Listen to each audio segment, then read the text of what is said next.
ಇತ್ತೀಚೆಗೆ ನಿವೃತ್ತರಾದ Kunigal BEO KL ಬೋರೇಗೌಡಗೆ ಅದ್ದೂರಿ ಬೀಳ್ಕೊಡುಗೆ ನೀಡಲಾಯಿತು. 3 ವರ್ಷ 8 ತಿಂಗಳು ಕುಣಿಗಲ್ ಕ್ಷೇತ್ರದ ಶಿಕ್ಷಣಾಧಿಕಾರಿಯಾಗಿ ದಕ್ಷತೆಯಿಂದ ಪ್ರಾಮಾಣಿಕತೆಯಿಂದ ಕೆಎಲ್ ಬೋರೇಗೌಡ ಕೆಲಸವನ್ನ ಮಾಡ್ತಾ ಇದ್ರು. ಕೆಎಲ್ ಬೋರೇಗೌಡಗೆ ಕುಣಿಗಲ್ ತಾಲೂಕಿನ ಎಲ್ಲಾ ಶಿಕ್ಷಕರ ವತಿಯಿಂದ ಗೌರವಿಸಲಾಯಿತು. ಬೋರೇಗೌಡರನ್ನ ಬೆಳ್ಳಿ ರಥದ ಮೇಲೆ ಕೂರಿಸಿ ಪಟ್ಟಣದ ರಾಜ ಬೀದಿಯಲ್ಲಿ ಮೆರವಣಿಗೆ ಮಾಡಲಾಯಿತು.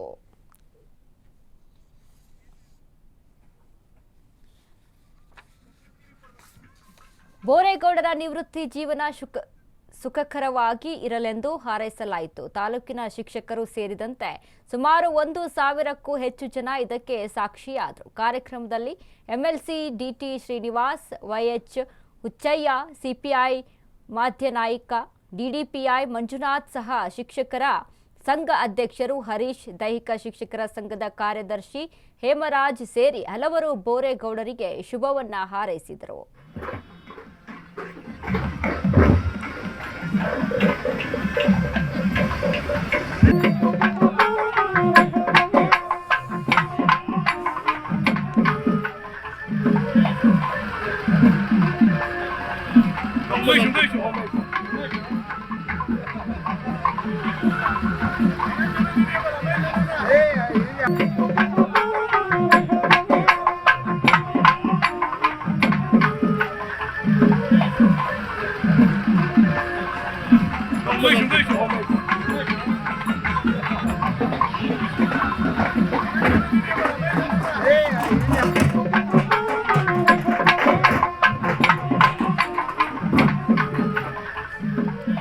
ನೋಡಿ, ಪ್ರಾಮಾಣಿಕತೆಯಿಂದ ಕೆಲಸ ಮಾಡಿದ್ರೆ ಪ್ರಶಂಸೆಗಳು, ಚಪ್ಪಾಳೆಗಳು ತಾನಾಗಿಯೇ ಬರ್ತಾವೆ ಅನ್ನೋದಕ್ಕೆ ಇದು ಬೆಸ್ಟ್ ಎಕ್ಸಾಂಪಲ್. ಒಂದು ಊರ ಹಬ್ಬದ ರೀತಿಯಲ್ಲಿ ಸೆಲೆಬ್ರೇಷನ್ ಅನ್ನ ಮಾಡಿದ್ದಾರೆ.